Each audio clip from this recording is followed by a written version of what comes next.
আমরা একটা খামারে গরুর খোরা রোগের ভ্যাকসিন দেবো।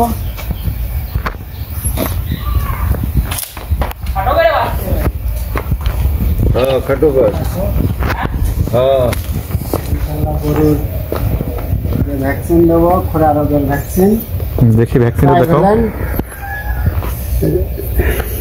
এটা সরকারি? হ্যাঁ, সরকারি সরকারি ভ্যাকসিন। এটা 6 মিলি করে চামড়ার নিচেই। এটা প্রেগন্যান্সি সেভ না? হ্যাঁ, প্রেগন্যান্সি সেভ, গর্ভ অবস্থায় নিরাপদ। আচ্ছা,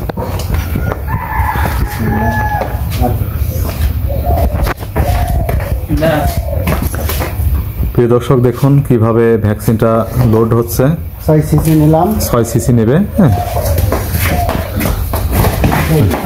গরুটা অনেক পুষ্টির করছে। ধরো ধরো ধরো, একটু ভালো করে ধরো।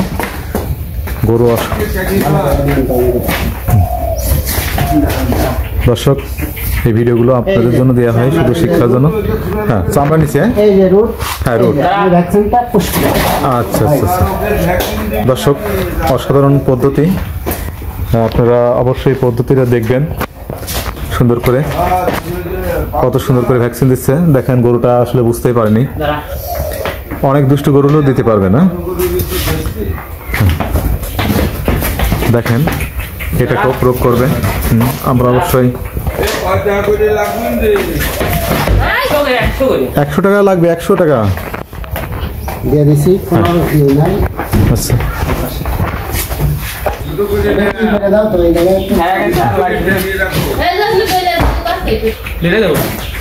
গায়ে হাত ধরেন।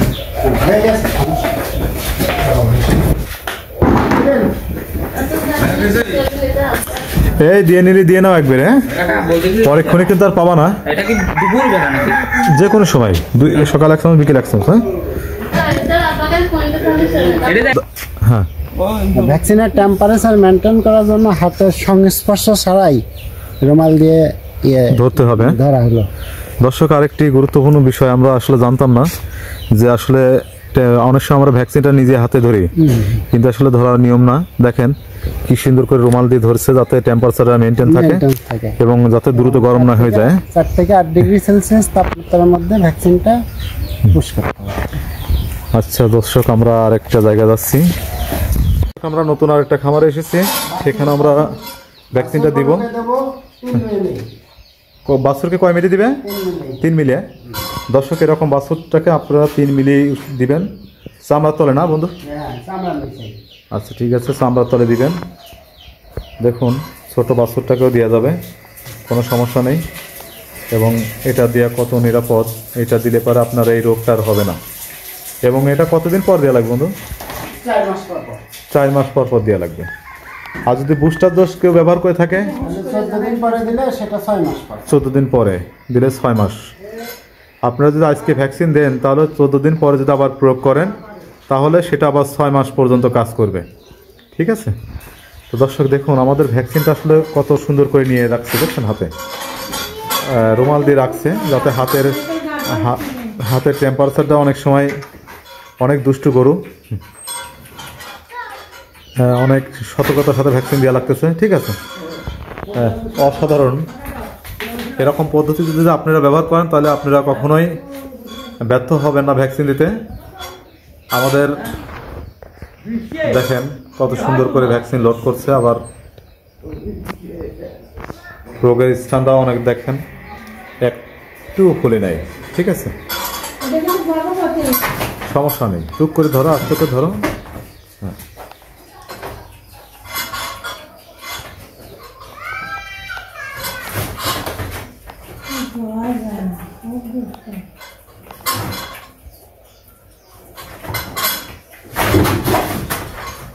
হ্যাঁ, দর্শক আমাদের কাজ। দর্শক আমরা এই বড় গরুগুলোকে আমরা 6 সিসি দিব না। আচ্ছা বন্ধু, এটা ভাঙার কত সময় পর্যন্ত রাখা যাবে? 1-1.5 ঘন্টা থাকবে না? যত দ্রুত দেওয়া যাবে তত ভালো। আচ্ছা, তুমি এটা হাতে করে 1.5 ঘন্টা রাখতে পারবে না? হ্যাঁ, রুমালের ভিতরে 1.5 ঘন্টা পর্যন্ত রাখতে পারবে।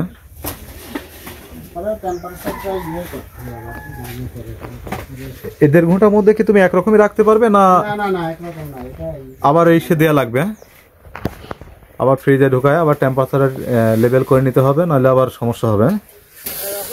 হ্যাঁ হ্যাঁ, কাজ এখানে ক্লিয়ার।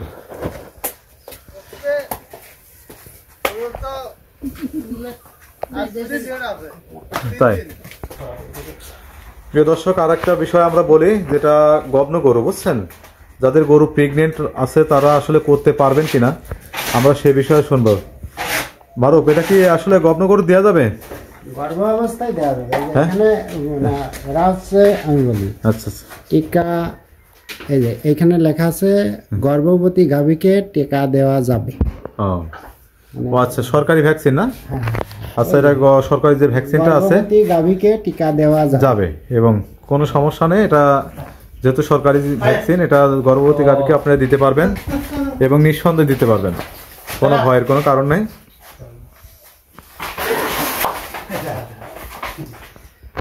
দর্শক, আমাদের দেশে প্রতি বছর অনেক গরু এফএমডি ভাইরাসে আক্রান্ত হয়ে গরু এবং গরুর বাচ্চা, গাভী এবং গাভী বাচ্চা মারা যায় এবং অনেক ষাঁড় গরু মারা যায়, আমরা দেখেছি।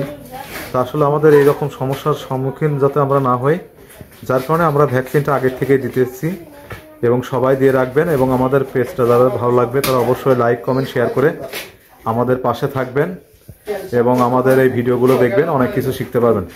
ওকে, সবাই ভালো থাকবেন।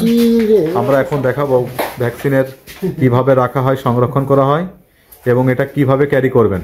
তো চলুন দর্শক, আমরা এখন দেখাবো আসলে ভ্যাকসিনটা আমরা কিভাবে বহন করে নিয়ে আসছি। ভ্যাকসিন ক্যারিয়ার কুল দেখেন, এটা হচ্ছে ভ্যাকসিন ক্যারিয়ার এবং কুল বক্স। এটা হচ্ছে কুল বক্স। এটার মধ্যে আমরা বরফ দিছি। হ্যাঁ, বরফ দিছি, বরফ দিয়ে এইখানে টেম্পারেচার ওটার আছে।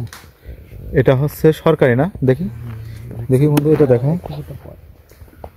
আমরা দেখানোর চেষ্টা করতেছি আসলে কিভাবে সরকারি লাইভ স্টক সার্ভিস প্রোভাইডাররা কিভাবে ভ্যাকসিনটা সংগ্রহ করে। এই যে এটা ভ্যাকসিন দিচ্ছে এবং 4 ডিগ্রি সেলসিয়াস তাপমাত্রায় 6 উঠে গেছে। না, শুধু 6 উঠবে না, 7-8 উপরে। এটা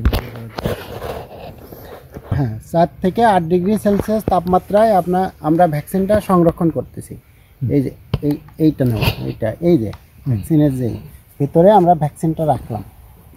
এই যে ভ্যাকসিন রেখে উপরে কাভার দিয়ে টেম্পারেচারটা করার জন্য এই যে এরকম করে, যাতে এর ভেতর থেকে কোনো না বের হয়। হ্যাঁ, সঠিক মতো টেম্পারেচারটা আসতে থাকে। এই যে আমাদের টেম্পারেচারের হচ্ছে 5.8, মানে 4 থেকে 8 ডিগ্রি সেলসিয়াস তাপমাত্রায় ভ্যাকসিনটা সংরক্ষণ করব। এই ওকে, সবাই ভালো থাকবেন। ভিডিওটা ভালো লাগলে লাইক, কমেন্ট, শেয়ার করে আমাদের পাশে থাকবেন এবং নিয়মিত আমাদের এই রকম ভিডিও আপনারা পাবেন। তো সবাই ভালো থাকবেন, আল্লাহ হাফেজ।